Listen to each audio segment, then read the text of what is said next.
की मीटिंग थी, क्या कहना आप? आज अमजा की हरिद्वार जिला कार्यकारिणी की बैठक थी और ये चुनावी बैठक थी।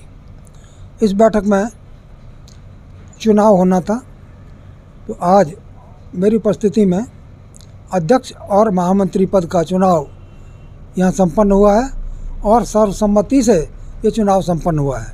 सभी लोगों ने एक मत होकर के, मेरे बाईं तरफ बैठे हैं भाई नरेश तोमर जी और अनिल रावत जी, ये अध्यक्ष और महामंत्री के पद पर आज चयनित हुए हैं।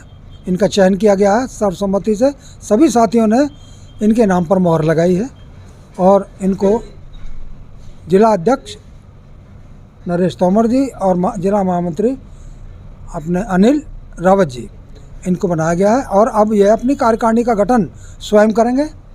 हमारे संविधान के अनुसार जितने भी पदों की व्यवस्था है कार्यकारिणी में, उन सभी पदों का ये चयन स्वयं मिलकर के पूर्व अपने अध्यक्ष जी और पूर्व महासचिव के साथ बैठ करके सलाह मशवरा सबसे करके और ये पूरी कार्यकारिणी का चयन करेंगे, गठन करेंगे और गठन करने के बाद ये प्रदेश को सूचित करेंगे और अपना काम कल से ही शुरू कर देंगे।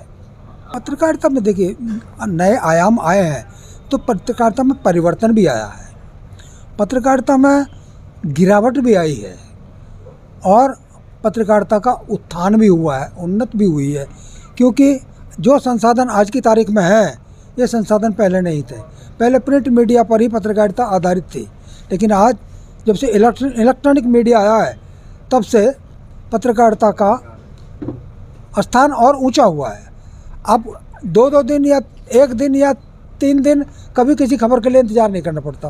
पहले क्या होता, खबर यहाँ से भेजी जाती थी, पहले फ़ोन से भेजी जाती थी, डाक से भेजी जाती थी, उसके बाद टेलीप्रिंटर आए, उसके बाद में फैक्स आया और इसके बाद से और नए संसाधन जुड़ते गए, तो पत्रकारिता में उत्थान हुआ। लेकिन पत्रकारिता में जब से सोशल मीडिया आया है, सोशल मीडिया के आने के बाद से पत्रकारिता के स्तर में कुछ गिरावट इसलिए महसूस की जा रही है क्योंकि जो पोर्टल हमारे काम कर रहे हैं, सोशल मीडिया पे जो भी चैनल काम कर रहे हैं, उनकी विश्वसनीयता पर थोड़ा सा विराम लगा है। कारण कि उसको इसलिए समझा गया है कि ये सूचना है, खबर नहीं। तो आज की तारीख में सोशल मीडिया के माध्यम से परसी जाने वाली जो खबर है, वो खबर कम है और सूचना ज़्यादा है, और सूचना का महत्व भी कम नहीं है। हर व्यक्ति को आज कोई भी खबर सूचना के रूप में मिनटों में मिल जाती है, मिनटों में उस तक पहुंच जाती है। उसको एक दिन सुबह से शाम तक कोई इंतज़ार नहीं करना पड़ता। इसलिए पत्रकारिता में उत्थान आया है, पत्रकारिता उन्नत हुई है। पर झूठी खबरें परसने का जो इस समय वो चल रहा है, क्रम चल रहा है, उससे पत्रकारिता में थोड़ी गिरावट महसूस की जा रही है। लेकिन ये हमेशा रहेगी ऐसा नहीं है। पत्रकारिता में क्या समाज के हर वर्ग में गिरावट महसूस की जा रही है? जब समाज के हर वर्ग में गिरावट महसूस की जा रही है, 4 स्तंभ कहे जाते हैं, न्यायपालिका, विधायिका, कार्यपालिका और अपने पत्रकारिता, इन सब में कुछ ना कुछ गिरावट महसूस की जा रही है। तो युग की मांग है, थोड़ी बहुत गिरावट तो आएगी, पर हमको पत्रकार होने के नाते पत्रकारिता के प्रति सजग रहना है और कोशिश करनी है कि हमारी खबर हो, सूचना ना हो, और खबर झूठी ना हो, खबर में किसी प्रकार का भी कोई मिलावट ना हो।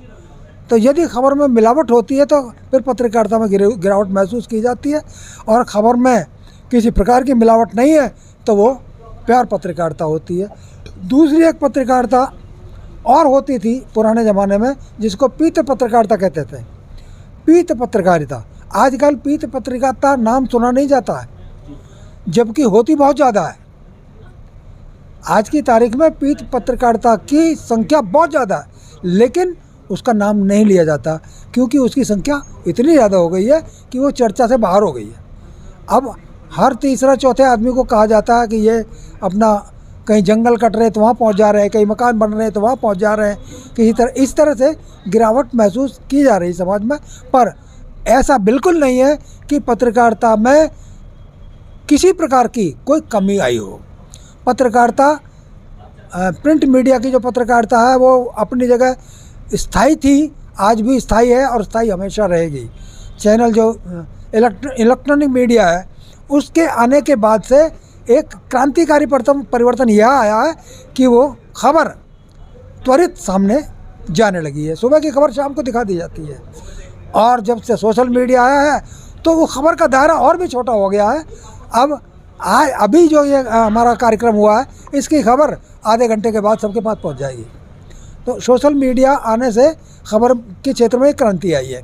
तो कुल मिलाकर के पत्रकारिता के क्षेत्र में निश्चित रूप से कुछ न कुछ कमी आई है, लेकिन पत्रकारिता का जो क्षेत्र है उसका विस्तार हुआ है, बहुत विस्तार हुआ है।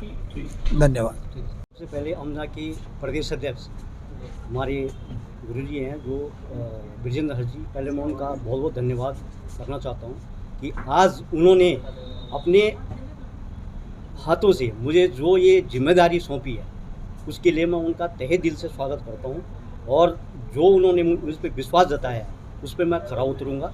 और इसके साथ साथ ही अमजा की जिला कार्यकारिणी जितने भी हमारे पत्रकार साथी हैं उनका भी मैं तहे दिल से स्वागत करता हूं कि आज उन्होंने जो जिम्मेदारी दी है इससे बखूबी निभाएंगे। हालांकि जो जिम्मेदारी मिलती है वो चुनौतीपूर्ण होती है, लेकिन चुनौतियों से सामना करना वो सबसे बड़ी जिम्मेदारी होती है। और हम इसको संगठन को पूरे उत्तराखंड में एक जिले स्तर पे वो करेंगे, गठन करेंगे, और जितने पत्रकार साथी हमारे होंगे उनको अपने यूनियन से जोड़ेंगे कि जिससे हमारे पत्रकारों की जो आवाज़ को जो दबाया जाता है उसको हम शासन स्तर या प्रशासन स्तर पे उसको उठाएंगे, चाहे उसके लिए कुछ भी क्यों ना करना पड़े। और इसमें मुझे सभी साथियों का हमें सहयोग चाहिए, और इसके बाद जैसे ही कार्यकारिणी का गठन होगा उसके बाद कार्यक्रम किए जाएंगे और अमजा का ऐसा वो किया जाएगा कि लोग भी देखते रह जाएंगे कि ये अमजा है क्या।